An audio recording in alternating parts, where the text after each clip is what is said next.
Welcome to Charm of the Wilderness, where we embark on a journey through the stunning landscapes of our national parks and public lands, expanding our understanding of climate justice and Indigenous justice along the way. I'm Elizabeth Dorr, your guide in exploring the rich tapestry of our national parks and public lands, discovering not only their breathtaking beauty, but also the vital lessons they hold for our planet's future, as well as the challenging history and current political context of these parks and public lands. Join me as I talk to inspiring, innovative, and driven people working in environmental justice, climate science, Indigenous education, equity in the outdoors, and more to delve into pressing environmental issues and learn how we can advocate for a more equitable and sustainable world for all.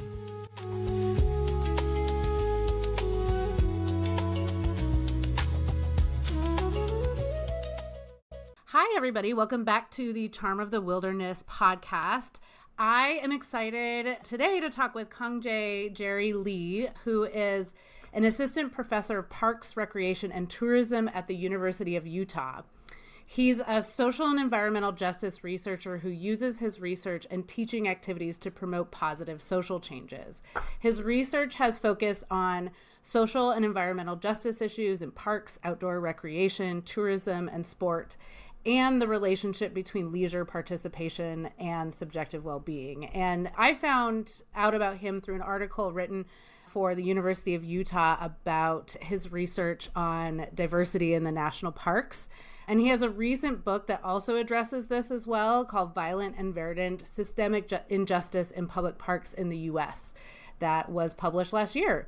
And the book reveals how public parks, often seen as symbols of democracy and egalitarianism, have historically been sites of violence and oppression against vulnerable groups. And I'm excited to talk to him about this, and we'll talk a little bit about his book as well, mainly because something that I have noticed in national parks is that they're pretty white. A lot of the visitors are white, and there are programs that are trying to change that, and we'll talk about that in a few minutes. But really, there hasn't been a whole lot done to ensure that the parks really are spaces for everybody in our country.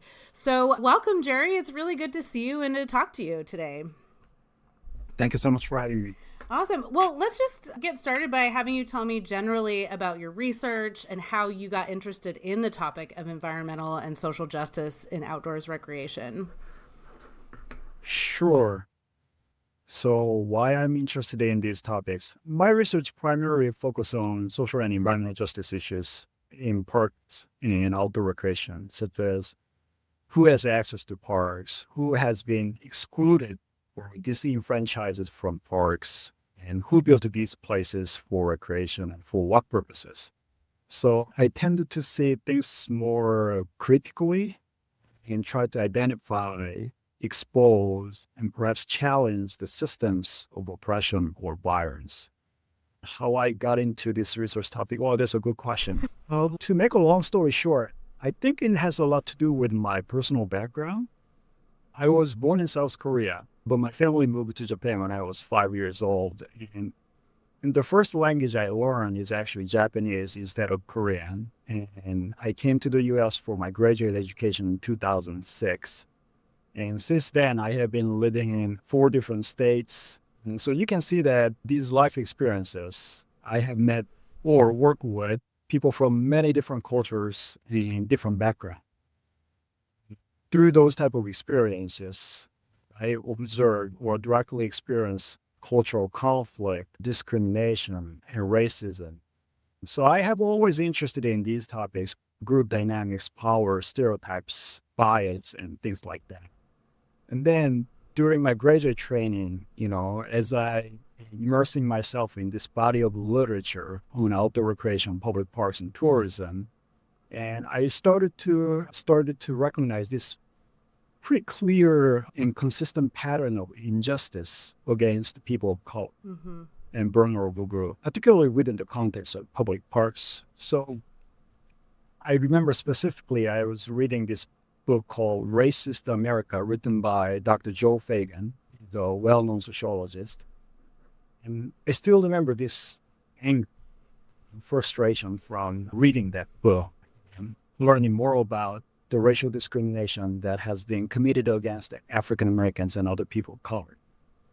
So I wanted to change. I wanted to do something about that. Right. And I wanted to destroy racism, but I didn't know how.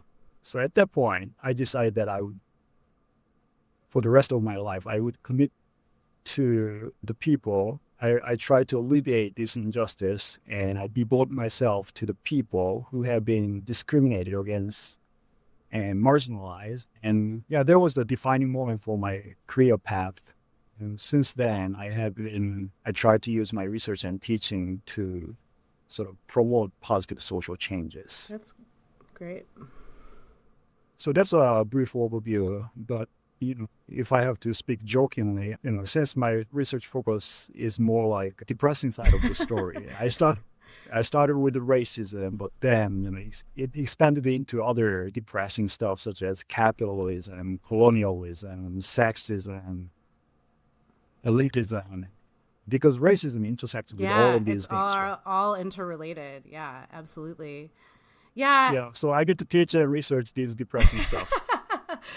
Yeah, but also finding solutions to them, which is the joy of that kind of work. I hear you with that kind of anger too. I also have done a lot of writing about the history of city planning and public planning, and which is also very overtly racist. I mean, and parks are a big part of that. I mean, Central Park in New York was built on top of a historically Black community in New York that was essentially erased. And so, this space that's meant to be for all people is built on oppression, as you research. And so I agree.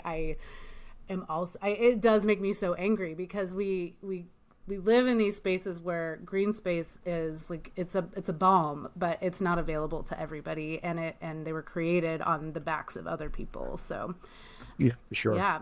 Well, and that actually segues to talking a little bit about your book, because I know it's something that you address. Can you talk a little bit about Violent and Verdant? What is it about? And are there any findings that you can talk about related to national parks that paint a picture of the diversity or lack of diversity of participation in the parks? I try my best. Again, it's very difficult for me to summarize, providing a good summary for I know. of 15 years Tell of me your my book research, in two right? sentences. Wow, okay. So the book is really about the dark histories and reality surrounding three types of public parks in the U.S. 1, community and urban parks, 2, state parks, and 3, national parks. And the book is structured in 2 sections. First sections focus on the early history of these 3 types of public parks, and the second section will focus on the present and future of the park management. What I have found through my 15 years of my scholarship is that across these 3 parks, there has been an excruciatingly clear pattern of discrimination, exclusion, and disenfranchisement against people with less power and resource. Right. And all of these 3 types of parks were initiated and developed by some of the most affluent and powerful white leaders in this country. And they have always justified the creation of parks through this notion of public health, democracy, and environmental protections. If we do more microscopic analysis, the ruling class have conceptualized, built, and managed these public parks for their own interest, to gain economic profit through land speculation, create white recreation spaces, excluding other people of color or working class, instill white middle and upper class values to other people, preserve white supremacy, and Americanize immigrants. So along the way, in this process of creating public parks and these ruling class gain benefit through these different methods, what happened to these ordinary people? Well, parks were built by committing genocide against the indigenous peoples. I mean, national parks are great example. Displacing the poor and people of color, just like what you mentioned, Elizabeth, displacement of people in the cynical village in New York City and other places on this country, and excluding and exploiting African Americans, right? Slavery and labor exploitations and things like that. So the factual history is that so many people have been deceived, exploited, displaced, and even killed because of the creation of public parks. This is what I call systemic park injustice. And I really want to show this as systemic park injustice to a lot of people because parks are often known as democratic space, peaceful, and everybody likes it. Yeah, that's true. I mean, don't get me wrong. Yeah, I agree that parks are great, but without understanding this systemic park injustice, I think it's problematic that people are always hiding behind this shield of these actions. The people who control and discriminate other people are in the backdrop, not the center of the conversation. So yeah, one specific chapter of my book also talks about how ordinary people fought against this systemic park injustice. I specifically lay out 13 different strategies that ordinary people use to resist this type of oppression. And in my final chapter, I also discuss the fact that we cannot create democratic and just parks if the broader social context is not democratic and just. I mean, if we think about this, the systemic park injustice germinated from the broader social context of injustice and oppression, right? So in order to change parks, we have to change our social political system. Yeah. So that was the topic that I addressed in my last book chapter. So that was a summary of my. Yeah, that's great. And I mean, and there's also the implications around green space in cities, in urban settings are disproportionately in whiter, wealthier communities, whereas the lower income Black and brown communities often have fewer trees, less green space, making the heat index much higher so that they're more susceptible to climate change. And it's all interrelated. So like, not only are these the parks that do exist built on oppression, they're also continuing to manifest that oppression in city spaces. Yeah, you are absolutely right. And I'm glad that you mentioned it because we are not just talking about history, right? It's an ongoing reality. The things that happened in the past is a ramification to what we see as things that you mentioned. The disproportionately high heat index or vulnerability among the poor, the community of colors and the poor and things like that. Yeah, so, absolutely. Yeah, absolutely. Now, going back to the national parks, what are your findings around national park visitorship? Who's visiting the parks and why? So if you look at the latest National Park Service report on Americans' use of National Park Service unit, it's predominantly white Americans. And people of color, you're talking about African Americans, Hispanics, and Asians, they constitute, collectively speaking, a very, very small portion of the total national park visitors, probably less than 5%. So, wow. Yeah. Yeah. So I guess if you see that type of statistics, the natural, reaction will be, and why do we see this, significant disparities based on race and ethnicity, this particular country? Whether that's important or something that we need to pay attention. If it's important, what we can do about this, right? So a lot of these statistics are, if we look at these numbers, it doesn't tell the whole story. But if we start to look at the historical background of these statistics, then we can gain much clearer picture. And from the very get-go, people who created national parks, I'm talking about very, very influential, very powerful, rich, white conservation leaders such as President Teddy Roosevelt, Madison Grant, Gifford Pinchot, who was the first director of U.S. National Forest. All of these individuals are eugenicists. They believe white race is the physically and mentally, morally superior race than any other races on Earth. And their idea of nature conservation was uniquely intersected with their desire of preserving white race. Why? Because they thought that at that time, we are talking about late 1800. That time, late 1800s. right. The 19th century. 1900s was just 20, 30 years ago. That was way closer. Sorry. So back in the late 1800s, these individuals wanted to create national parks. But then at that time, there are lots of immigrants coming to this country. And then they start to feel sort of fear, pushed out of place. Because they see these extinction of bisons and wildlife in North America. And they are thinking, wow, if white race is not comparative, if white race cannot maintain their dominant social positions, they will be pushed out of place and replaced by these immigrants. Mm-hmm. So what can we do? Well, one answer that they believed was that the white race needs to maintain this aggressiveness, masculinity, and boisterous characteristics. And we also understand that this is after Civil War in this country, which was the masculinity was very, very important topic. And, these white conservation leaders believe that the urbanization is spoiling these white race, so that we need to make white males visiting these rugged environments, make sure that they engage in quasi-military experience, such as hunting, fishing, maybe conquering, or maybe fighting against the indigenous people. That idea was deeply embedded in the creation of national parks. Yes, national parks was created for the purpose of natural, preservations but also there are many other motives of these white conservation leaders.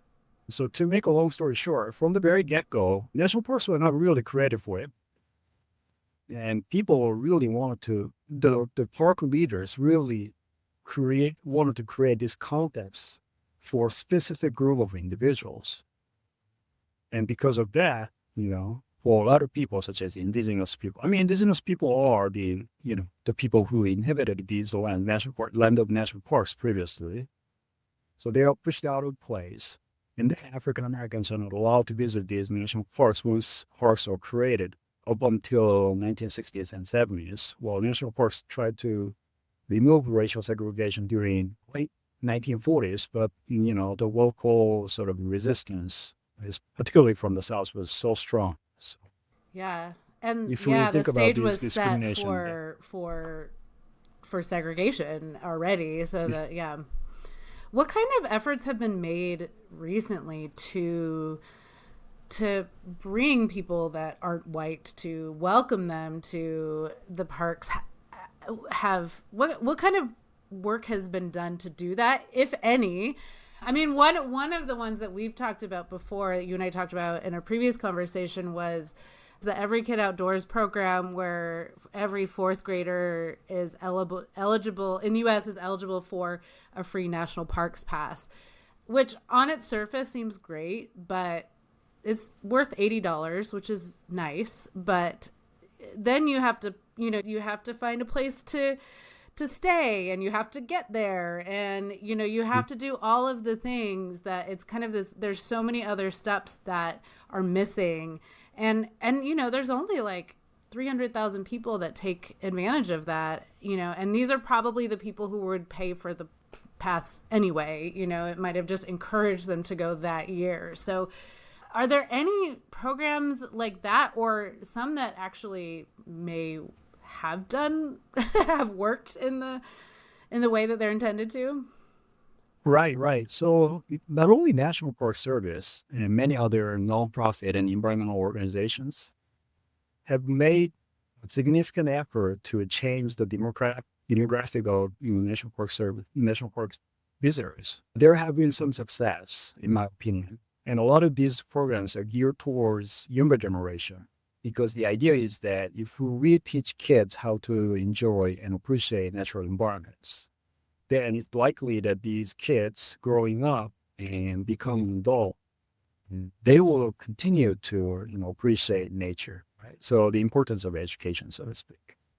The reason why I was scratching my head was because you say recently.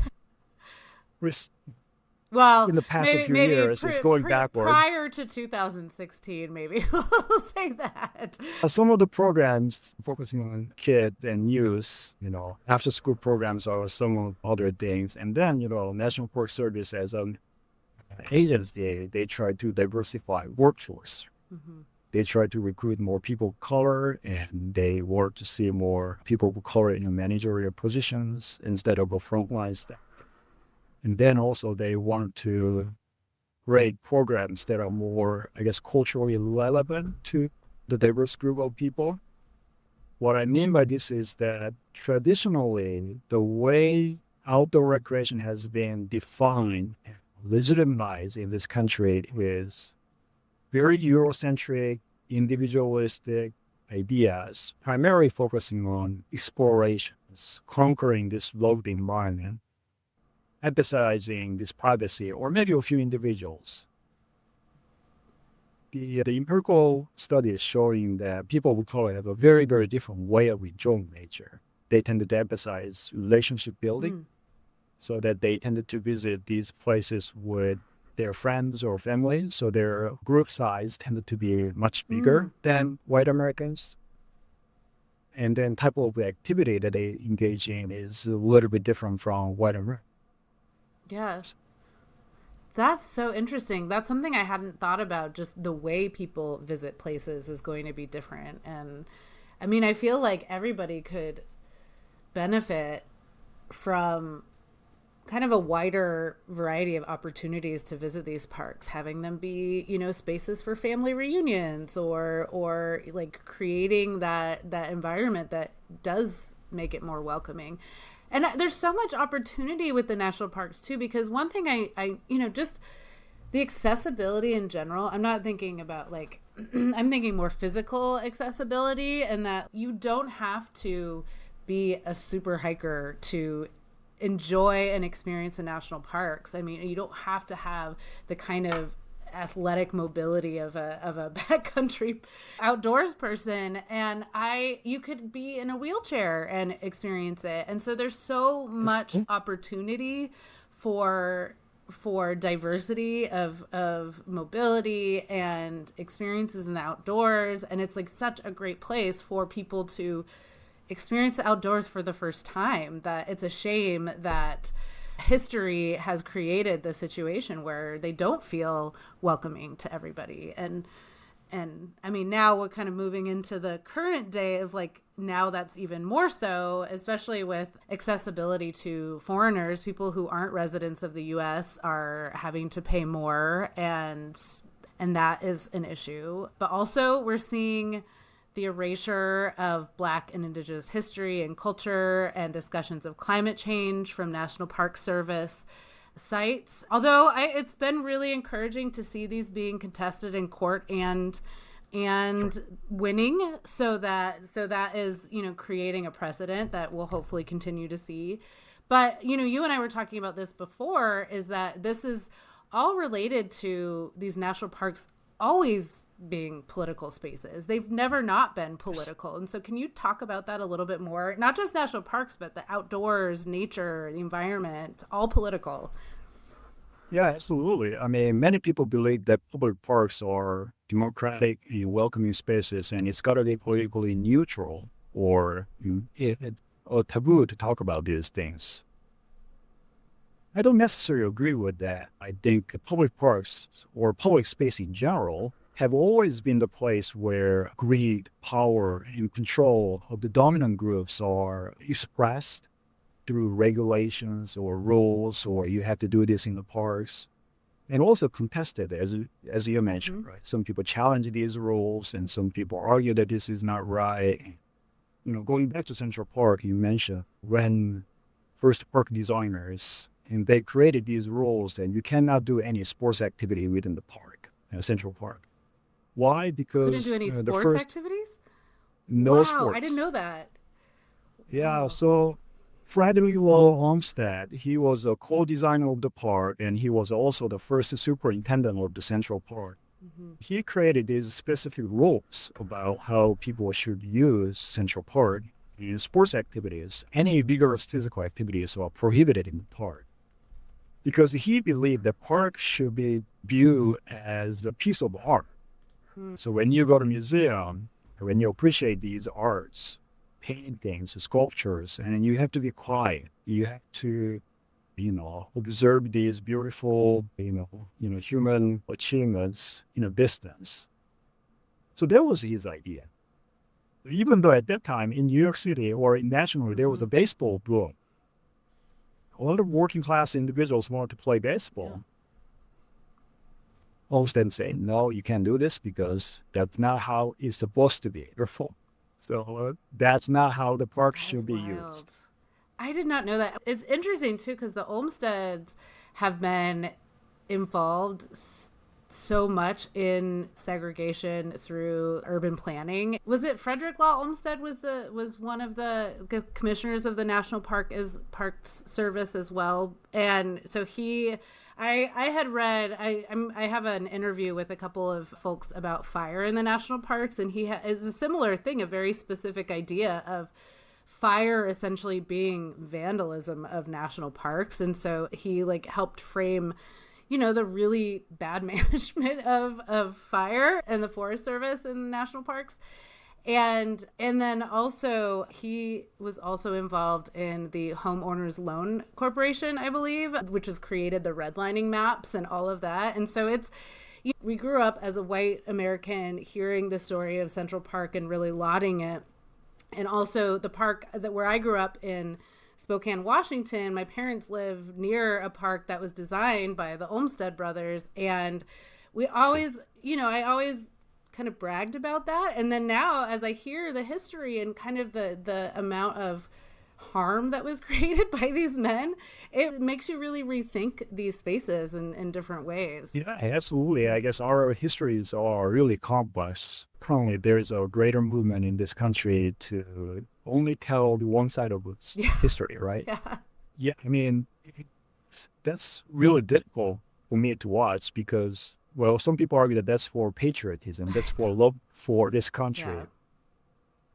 If you only, let's say you have 10 different characteristics as a human being and you wanted to, build a love with somebody, and you only say, well, only 3 characteristics and all of them are positive. So you have to love me. Instead of saying, well, I have 5 good characteristics, but bad characteristics, but I want to build a love with you. Which one is more fair way to establish an authentic way of building a relationship, right? Oh my gosh, that's a great way to put it. It's so true. It's patriotic to question our history and also move on from it and do better. And I mean, I'm preaching to the choir with that one, but it's still it is so frustrating because it's just because you don't want to see it on a plaque doesn't mean that it didn't happen. And so, but absolutely. Yeah, I mean, it also, that's what happens in fascist states is the erasure of things that, the denial of the quote bad things so that they can do more bad things. Well, let's not talk about solutions. Thinking about the national parks in this current federal administration is really demoralizing. I mean, the staffing at the National Park Service is down by 25%. And I just can't even imagine the stress that rangers are under. And now we have this kind of attempt to erase the true history from the parks that in a lot of cases, especially in the most famous national parks, you don't see a lot of indigenous history already. It's starting to get there, or history and culture and information that you still have to do a lot of work to do that. And so we're going backwards so far. But so my question is, what can we do to counter this? And let's say we don't have this administration, what can the National Park Service do to create public parks that are more diverse and more inclusive? What would you like to see in a perfect world? Well, that's a really good question and also a tough question for me because, as I say, parks have always been political, stage. So depending on who is managing this place, theoretically it's owned by people, ordinary people. But there are differences in opinions in management among people because there are so many people, right? And So it's a difficult question because depending on how you see things and depending on the political ideologies or maybe your agenda, then our ways of managing these parks could always change. So what will be an ideal situation? If somebody asks me, I would like to see more balanced historical narratives. Who created these spaces? Who contributed to these spaces, right? Such as Buffalo soldiers. African Americans served as the first park rangers in this country near Sequoia and California, Yosemite and this California national parks. And yeah, we see these informations, but it's not widely circulated. And the public understanding of these historical facts are still not there, in my opinion. Yep. So I think it may sound so cliche, but I think education is really the key for positive social changes. And if we don't educate ourselves, then we'll never know where we need to make changes. Yeah.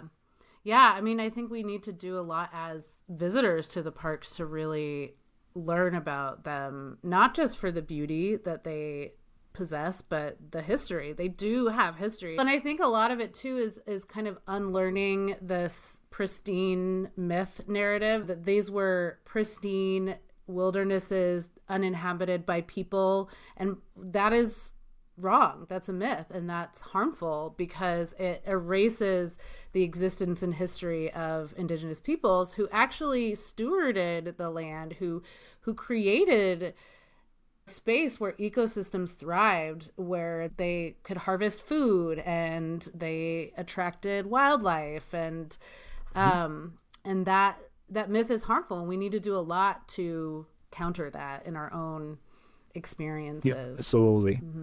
Absolutely. Speaking of national parks, the wilderness myth that you mentioned, that was the reason why Appalachian Mountain people were displaced through the creation of Great Smoky Mountain National Parks and the Shenandoah National Park, right? Because National Park Service wanted to define and conceptualize these two parks as a quote-unquote wilderness, right? No human beings ever touched pure, clean, grandeur natural environment. That's the idea that they want to promote and define these two places so that the local residents, the mountain people, are there for generations. They are pushed out of the place through the creation of these two parks. It does have a harm. Yeah. Maybe it helps us to romanticize nature, but it does have harmful effects to many, many people. Absolutely.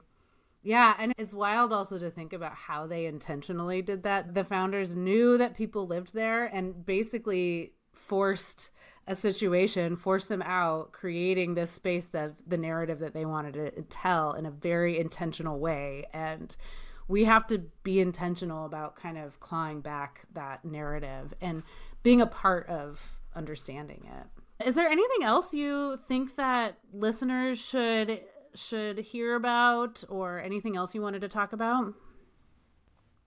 Well, you talk about what we can do, right? Yeah. I always want to look at the future, and I always want to contribute to sort of create some positive changes. So speaking of that, we talk about like education is important, but another thing that I want to mention, I have to be careful with this. I guess resistance is really key, especially during this time. I don't want to sound too radical or rebellious, but if you really look at the human history, all the horrible things, such as slaveries, wars, authoritarianism, fascism, genocide, all of the dictatorship, all of these things happen not because people resist to the authority, but because people exercise civic obedience. So what's happening in this country right now is not normal. And many European countries define America as undemocratic countries already. And if we don't resist, it's going to get worse. You mentioned that in Philadelphia, President's House, there was an attempt to erase George Washington's slaves, the history about this, his slaves. And recently, the city sued the National Park Service, and then the judge ruled that favorably for the city. And I'm sure the current administration will appeal, but the resistance like this is really important, particularly this time of American history. Yeah, and there's a lot of ways to resist like that, but also, I feel like every month there's some new proposal in the House or the Senate to sell off public lands or to allow for mining. Currently there's a proposal for allowing mining in the boundary waters, and it's not necessarily the national parks proper that are at risk, but the public lands adjacent to the Bureau of Land Management lands, which it is a slippery slope. You start to open up those for profit and everything could go with it. And so there's so many ways to resist that, just by calling your representatives to just keep that drumbeat of, you need to keep on top of this and all of that. And I think that that's an important thing, that it's exhausting because it's like you have one win. They thwarted Mike Lee like 3 times. We all thwarted Mike Lee's proposals in the Senate or in the House 3 times, and he'll be back.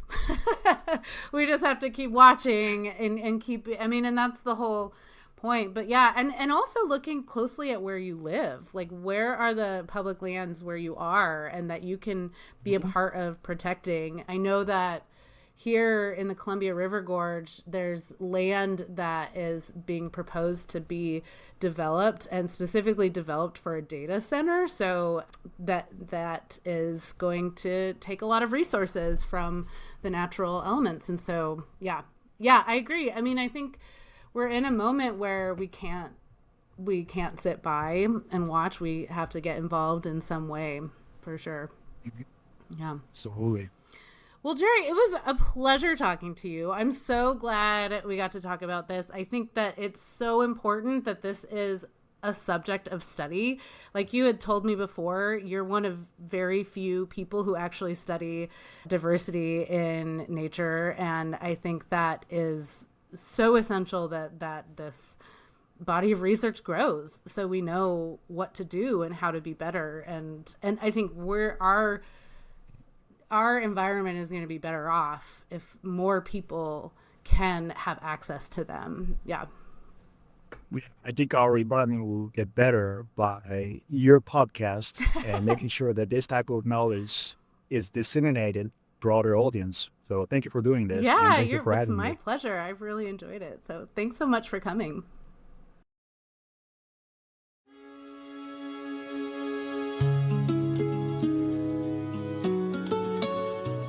Thank you for joining me on this episode of Charm of the Wilderness.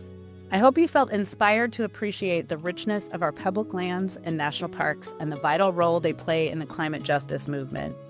If you enjoyed this episode, please subscribe, leave a review, and share it with your friends. You can also receive these episodes right in your inbox by subscribing to Charm of the Wilderness on Substack.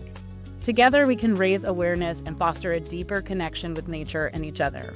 Until next time, keep exploring the wild charm around you, and remember, every little action counts in the fight for our planet. Stay curious and connected.